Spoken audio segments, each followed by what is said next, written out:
안녕하세요. 주민 ESG. 오늘 오랜만에 다시 인사를 드리는데 저희 회사가 이사를 하고 재정비 시간을 가지느라 업로드가 조금 늦어졌습니다. 오늘은 좀 저희 커뮤니티에서 어떤 내용을 좀 취재를 해줬으면 좋겠는지 말씀해주신 분들이 있어요. 그거에 대한 간략한 답변과 제가 좀 소개를 해드리고 싶은 사례가 있어서 이 ESG가 실질적으로 지금 미치고 있는 게 어떤 게 있는지 알려드리고 싶은 게 있어서 오늘 이렇게 카메라를 켰습니다.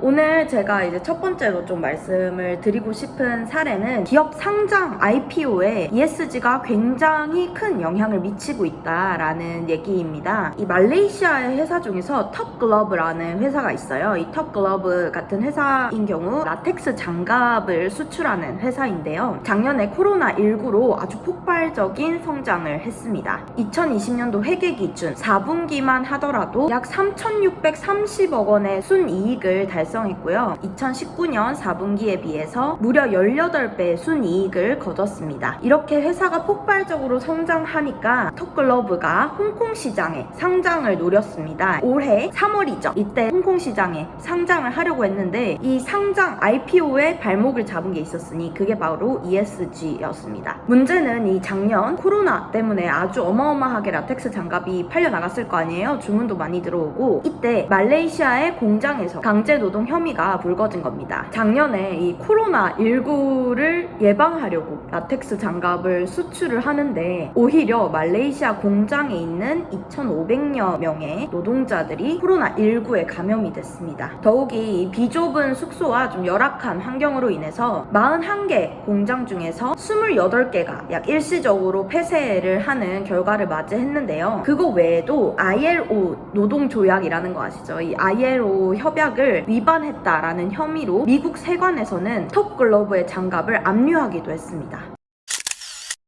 2,500여 명의 노동자가 감염이 된 거는 여러 가지 원인이 있을 수 있잖아요. 한 명이 밖에서 바이러스를 가져다가 전파를 했을 수도 있는 거고 뭐 그런 건데 미국 세관이 약 하나 7억 원 상당의 라텍스 장갑을 압류한 이유는 따로 있었습니다. 바로 ILO의 강제노동 항목이 있어요. 이 항목을 전부 다 어겼다는 혐의가 불거지면서입니다. 문제가 된 항목이 11가지가 있어요. 하나씩 말씀드릴게요. 먼저 이 일부 채용 대행 기관이 9명의 근로자 이 신분 증명 서류를 압류했어요. 그리고 두 번째, 열악한 숙소와 근무 환경, 산업재해에 따른 보상 미실행, 허위 광고로 근로자가 오히려 채용 대행사에 돈을 내고 취업을 한 사례, 16건의 성희롱, 근무 중 고성과 협박을 동반한 언어폭력, 그리고 임금체불 등이 있었습니다. 얘기만 들어도 조금 어마어마하죠. 뭐 이런 부분들이 전부 다 걸려서 미 세관이 ILO 강제노동 기준을 어겼다면서 아예 이 물건을 압류 조치를 해버린 겁니다. 이 미국 연방 법령에 따르면요, 제품이 강제노동 등을 동반하지 않았다라는 걸 생산자가 직접적으로 증명을 못하면은 이거는 압류가 될 수 있다라는 법령이 있어요. 이거에 근거해서 규제 당국이 직접 나선 겁니다. 굉장히 스케일이 큰 일인 거죠. 이에 따라서 당국이 직접적으로 압류를 가한 거는 거의 약간 증명이나 다름이 없어요. 강제노동 혐의가 확실하다라는 증명과 다름이 없기 때문에 이 IPO 주관사였던 시티은행과 UBS 은행은 제재 조치를 받은 기업의 상장을 후원하는 것은 평판상 좋지 않다면서 이제 후원하지 않기로 했다. 왜 상장을 하려면 주관사가 있어야 되잖아요. 자기들이 주관사 안 하겠다라고 얘기를 한 거예요. 그로 인해서 텁글로브의 IPO는 굉장한 교착 상태에 빠졌습니다. 투자자들도 이 얘기를 듣고 달려와서 텁글로브에게 무슨 일이 있는 거냐라고 질문 세례를 아주 퍼부었다고 합니다. 원래 이 홍콩 시장 상장으로 10억 달러를 자기들이 조달을 하려고 했었는데 이게 다 어그러진 거죠. 강제노동 혐의 때문에요.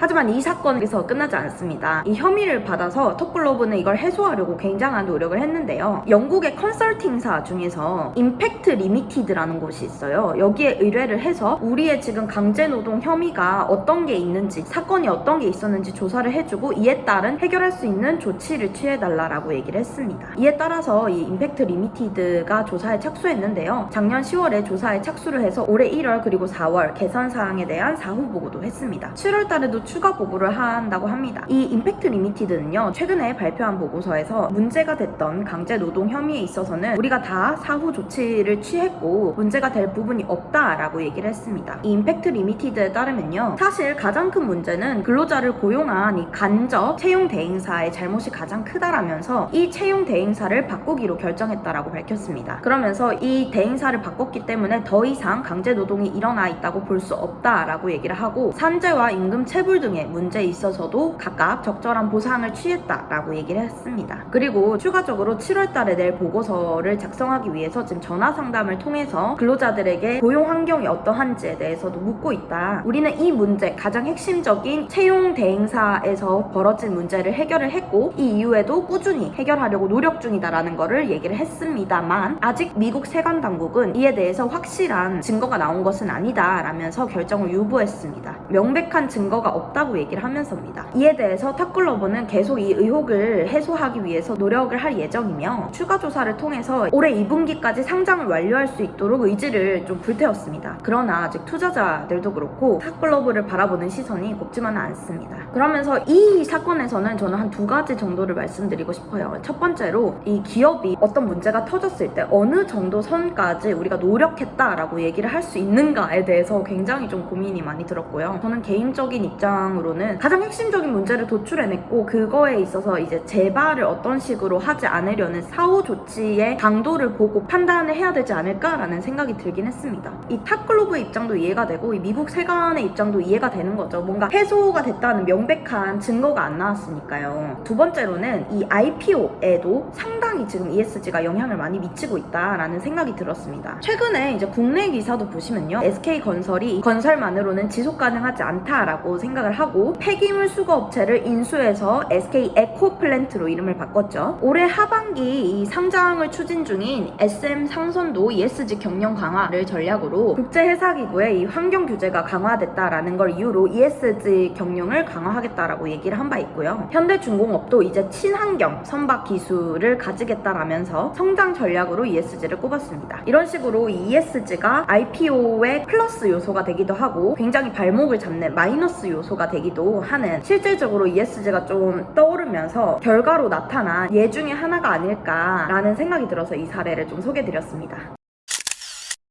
그리고 이 커뮤니티 질문 중에서 조금 간략하게 대답을 하고 싶은 부분이 있어서 들고 왔습니다. 최근에 저희한테 질문을 주신 분들 중에서 이런 얘기를 하셨어요. 석유나 석탄 기업 같은 경우 투자를 해야 할까요? 그걸 넘어서 이제 죄악주라고 불리는 담배, 주류, 그리고 도박 이런 회사에 투자를 해도 괜찮을까요? 라는 얘기를 좀 해주셨어요. 일단 이 두 개를 같은 항목으로 나쁘다라고 볼 수 없을 것 같아요. 첫 번째로, 석탄이나 석유 같은 애들은 좌초자산으로 지금 불리고 있죠. 요걸 가지고 있으면은 가진 자산의 감가상각 비율이 굉장히 커지고 나중에는 건질 수도 없게 된다라는 측면에서 ESG 투자를 하기엔 좀 위험하지 않나라는 얘기를 하는 것 같아요. 요즘에 이 석탄, 석유 회사들이 굉장히 좀 변모하고 있죠. 특히나 이 석유 회사 같은 경우 아주 오랫동안 좌초자산이고 너네는 어떤 식으로 살아남을 거냐라는 질문을 받아왔기 때문에 가장 지속 가능한 기업의 이름을 올린 석유 회사들도 굉장히 많이 있어요. 뭐 N이나 BP나 쉘 같은 애들은 이제 재생에너지로 전환을 완전히 꾀하겠다라는 전략을 취한 것도 있고요. 석유는 채굴을 하되 석유가 뿜어내는 탄소를 줄이기 위해서 CCUS 같은 탄소 포집 기술을 이용하겠다라고 외치는 기업이 있어요. 실제로 이런 압력을 꾸준히 받아왔기 때문에 가장 먼저 바뀌는 모습을 보이고 있지 않나. 그래서 석유 같은 부분은 석유라고 ESG 투자를 안 할 이유는 없습니다. 대신 얘네의 전환이 어느 정도로 진정성이 있는지, 얘네가 정말 재생에너지로 사업 포트폴리오를 전환하려고 하는지, 이 리스크를 잘 관리하고 있는지에 대해서는 그걸 지켜보고 투자 결정을 내리셔야 될 것 같다라는 말씀을 드립니다. 반면에 제가 말했던 죄악주 같은 경우에는 이 ESG 투자의 뿌리인 사회책임 투자랑 ESG 투자를 같게 봤기 때문에 투자를 해도 되나요? 라고 얘기를 하신 것 같아요. 제가 지금 보여드리는 이 도표를 보시면요, 가장 왼쪽에 사회책임 투자가 있고 가장 오른쪽에 ESG 투자가 있습니다. 어떤 분들은 ESG 투자의 뿌리가 사회책임 투자다 라고 얘기를 하시는 분들도 있어요. 근데 제 사견으로는 이건 일부분은 맞는 얘기고 일부분은 틀린 얘기라고 생각이 됩니다. 물론 죄악주까지 죄다 네거티브 스크리닝으로 걸러버릴 수도 있지만 그걸 넘어서 이